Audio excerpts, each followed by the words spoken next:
भाई देखो, मैं कुछ बोलूं उसके पहले तुमको क्लियरली दिख रहा होगा कि ये जो मेरा राइट साइड का जॉ मसल है ये ज्यादा डेवलप है, मींस ज्यादा डिफाइंड, और मेरा जो लेफ्ट साइड का जॉ मसल है ये कम डिफाइंड है। और ये सब हुआ गलत म्यूइंग के कारण। और ये मुझे मालूम कब रियलाइज हुआ, अभी 2-3 महीने पहले जब मेरे को ये एसिमेट्री ज्यादा देखने लगी थी। फिर मैंने सोचा कि मेरी एसिमेट्री कैसे गलत हो गई, क्योंकि मैं म्यूइंग तो कर रहा था, बट मुझे पता चला कि मैं गलत म्यूइंग कर रहा था। और इस वीडियो में मैं आपको वही बताने वाला हूँ कि मैं गलत म्यूइंग कैसे कर रहा था और उसका सोल्यूशन भी देने वाला हूँ। So before that, this is Dev और आप देख रहे हैं मेरा यूट्यूब चैनल जो आपकी और मेरी ग्रोथ को हमेशा साथ में लेके चलता है। सो वो सब्सक्राइब बटन दबाना मत भूलना। और भाई, मैं कुछ बोलूं उसके पहले भाई देखो, म्यूइंग कभी भी एक एक्सरसाइज थी ही नहीं। इसको कभी भी एक एक्सरसाइज का समझ के मत करना।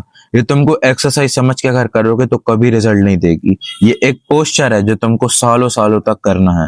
और अगर तुम मेरी उम्र के हो, मुझसे छोटे हो, मुझसे थोड़े से बड़े हो 1-2 साल, तो तुमको ये जल्दी रिजल्ट दे सकती है। और अगर तुम 20 साल या 25 साल से ज्यादा के हो तो तुमको ये लेट रिजल्ट देगी। बट मेरी बात मानो, अगर तुमको म्यूजिक से रिजल्ट चाहिए तो तुम्हें बहुत ज्यादा पेशेंस चाहिए, क्योंकि मुझे भी रिजल्ट्स इतने जल्दी मिले ही नहीं। लगभग 2-3 साल पहले जब मुझे म्यूइंग के बारे में पता चला तब मैंने ये सब किया। और फिर मुझे अभी 3-4 महीने पहले मेरी एस्टिमेट्री जब मुझे नोटिस होने लगी, मतलब तब मुझे पता चला कि मुझे रिजल्ट्स भी मिले हैं।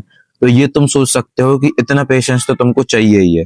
और अभी भी मेरी जॉ लाइन उतनी अच्छी नहीं, बट आई कैन से कि मेरी एस्टिमेट्री तो मैं आपके साथ ये शेयर कर सकता हूँ जिससे आप ये मिस्टेक ना कर। तो सबसे पहले मैं आपको बताता हूँ कि लोगों ने आपको क्या बताया। मीन्स आपने जब कभी भी YouTube पे जाके सर्च किया होगा हाउ टू डू म्यूइंग, तो लोगों ने क्या बताया होगा कि आपको एक एन स्पॉट है आपके अपर पैलेट पे, उसको आपको फाइंड करना है। मतलब एन बोलोगे तो फिर वो स्पॉट पता चलेगा। मींस जब आप एन बोलोगे तो जो आपकी ये जीभ है, मींस आपकी जो टंग है, वो आपकी ऐसे जाके स्टक होएगी, और जो आपकी पीछे से आपको उसको ऐसे टच करवाना है और वैक्यूम बनाना है, अंदर ही अंदर पूरे सलाइवा को सक करना है।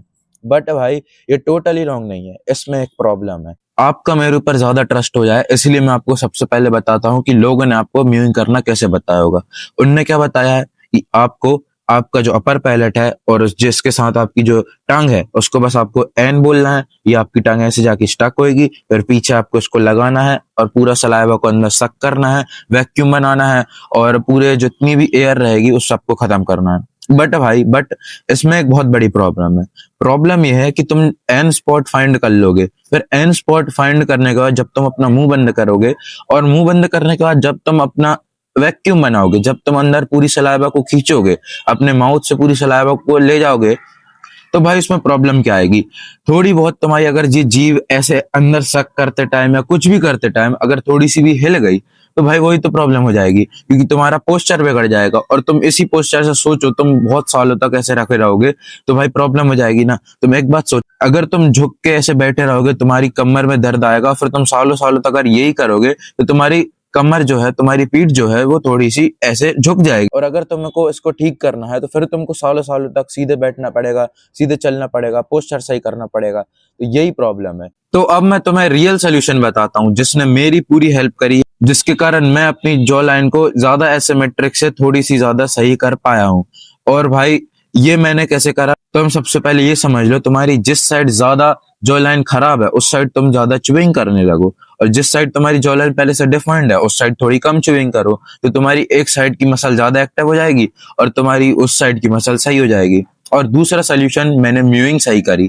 म्यूइंग मैंने कैसे सही करी, और ये तरीका तुमको कहीं नहीं मिलेगा।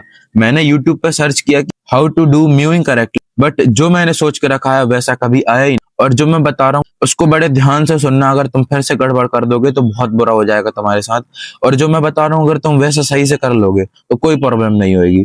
तो भाई सुनो, ये जो मेरा तरीका है इसका किसी को नहीं पता, इसलिए मैं बता रहा हूँ। सुनो, तुम्हें क्या करना है, तुम्हारे जो नीचे वाला एरिया है, मीन्स नीचे वाले वो जो दांत हैं जो ऐसे निकले हुए हैं, मीन्स ऐसे हैं, इसके साथ साथ तुम्हारी ये जो टांग है, इसको तुम्हें इसके साथ ऐसे रखना है। अब तुमने इसको ऐसे रख लिया, इसके बाद जब तुम एन बोलोगे तो तुम्हें अपने ये वाले एरिया को साथ में ऊपर लेके जाना है। इसके बाद क्या होएगा, इसके साथ देखो, सबसे अच्छी बात ये होगी, तुम जब इसको साथ में ऊपर ले जाओगे 60-80% तुम्हारा वैक्यूम पहले ही बन जाएगा और तुम्हारी सलाइवा भी पहले ही खत्म हो जाएगी, क्योंकि तुम्हारे फिर ये जो तीत के बाहर वाला एरिया है सिर्फ वहीं पर एयर बचेगी, क्योंकि तुम पहले ही अपनी जीभ के साथ इसको भी लेकर आ गए ऊपर। और इसके साथ ये होएगा कि तुमको ज्यादा शक करने की जरूरत नहीं पड़ेगी और तुमको ज्यादा अपनी जीभ को हिलाने की जरूरत नहीं पड़ेगी, जिससे तुम्हारी म्यूइंग सही हो सकती है। तुम्हारी म्यूइंग सही हो जाएगी, तुम्हारी म्यूइंग में जो टंग का पोस्चर है वो बिगड़ेगा नहीं। और सबसे इंपॉर्टेंट म्यूइंग में टंग का पोस्चर ही है, तो इसको सही कर लो। जो मैंने बताया है, ये जो मेरी ट्रिक है, इसको सही करके देखो। सही में भाई तुम्हारा बहुत ज्यादा मदद हो जाएगी। और मुझे फिर थैंक यू आके बोल देना कमेंट में, मेरे को थोड़ी खुशी हो जाएगी। तो that's all for this video. अगर ये वीडियो थोड़ी सी भी इंफॉर्मेटिव लगी तो आपको मालूम ही है आपको मुझे कैसे सपोर्ट करना है। तो ठीक है, मैं यहीं तक था, और मेरे तरीके को फॉलो करने की कोशिश जरूर करना और मुझे बताना कि आपको रिजल्ट मिला कि नहीं। So thank you very much. कल तक के लिए स्टे स्ट्रॉन्ग, आपके लिए, मेरे लिए मी स्ट्रॉन्ग। ठीक है, पीस आउट।